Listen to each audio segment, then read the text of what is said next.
밤은 깊어 병원의 소독약 냄새마저 잠든 듯 고요했지만 규태의 머릿속은 천근만근 무거운 생각들로 소란스러웠습니다. 아들의 작은 숨소리만이 희미하게 들려오는 어둠 속에서 그는 마른 침을 삼켰습니다. 어쩔 수 없었어. 정말이야. 스스로를 다독여보지만 낮에 무철에게 내뱉었던 거짓말은 비수처럼 가슴에 박혀 죄책감을 끊임없이 헤집었습니다. 정말 미안하다, 무철아. 그는 잠든 아이의 머리를 쓰다듬으며 속삭였습니다. 아빠가 꼭 낫게 해줄게. 그 약속을 지키기 위해서라면 악마에게 영혼이라도 팔 수 있을 것 같았습니다. 하지만 그 대가로 친구 무철의 믿음을 저버려야 한다는 사실이 그를 괴롭혔습니다. 휴대전화 액정에는 마지막으로 통화했던 무철의 이름이 선명했습니다.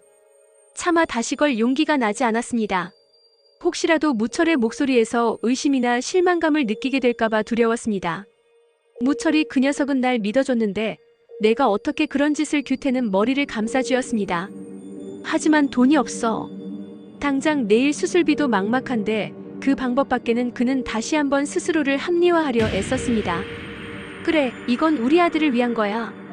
나중에 꼭 다 갚으면 돼. 그때 가서 무철이한테 사실대로 말하고 용서를 빌자.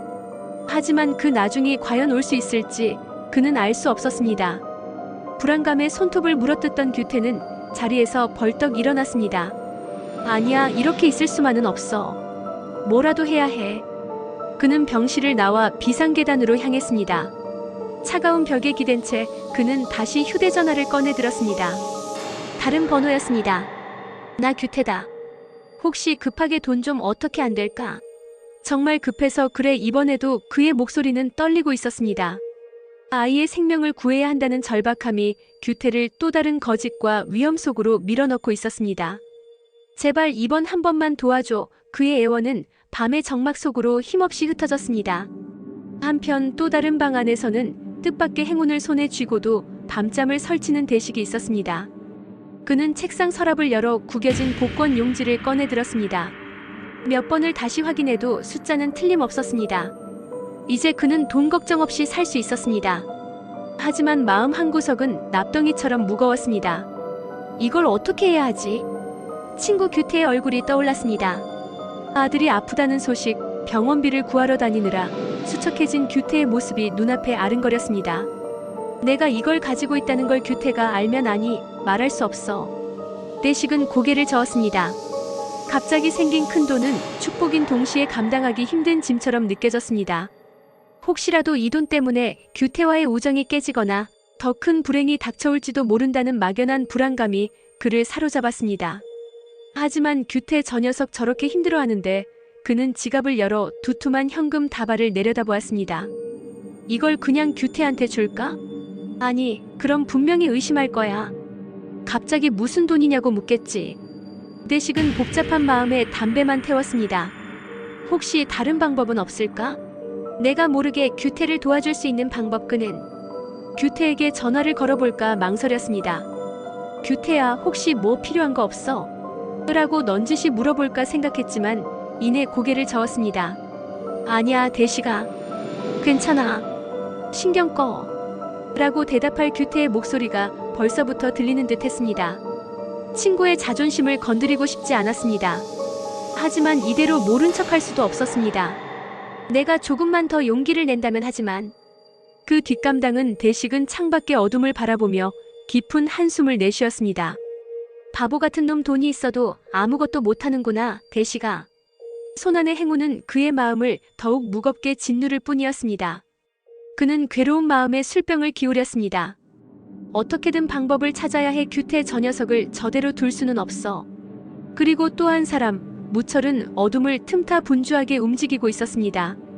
낡은 가방에는 최소한의 짐만 꾸려져 있었습니다. 그의 눈빛은 불안과 초조함으로 가득 차 있었습니다. 벽에 걸린 시계를 흘끗 본 무철은 입술을 깨물었습니다. 시간이 없어 더 지체하다간 그는 창밖을 살폈습니다. 혹시라도 누군가 자신을 지켜보고 있지는 않을까 하는 불안감에 심장이 빠르게 뛰었습니다. 망할 놈들 절대로 안 잡혀. 그는 낮은 목소리로 욕설을 내뱉었습니다. 빚쟁이들의 협박 전화가 귓가에 맴도는 듯 했습니다. 여기서 벗어나야 해.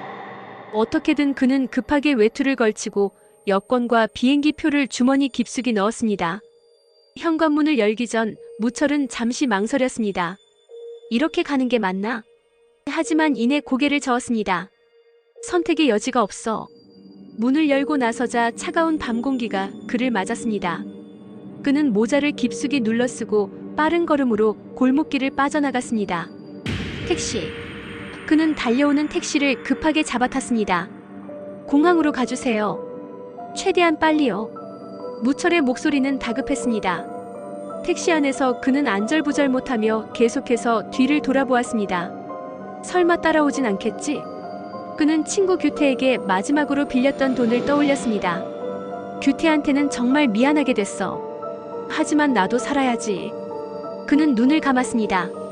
아들 병원비라고 규태가 그렇게 말했는데 나중에 다 알게 되면 날 원망하겠지.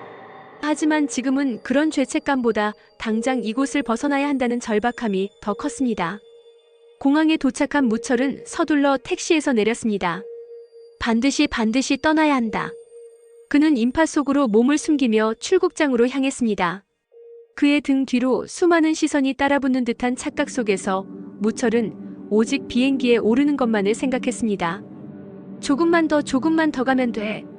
무철의 도피는 이제 막 시작되고 있었습니다.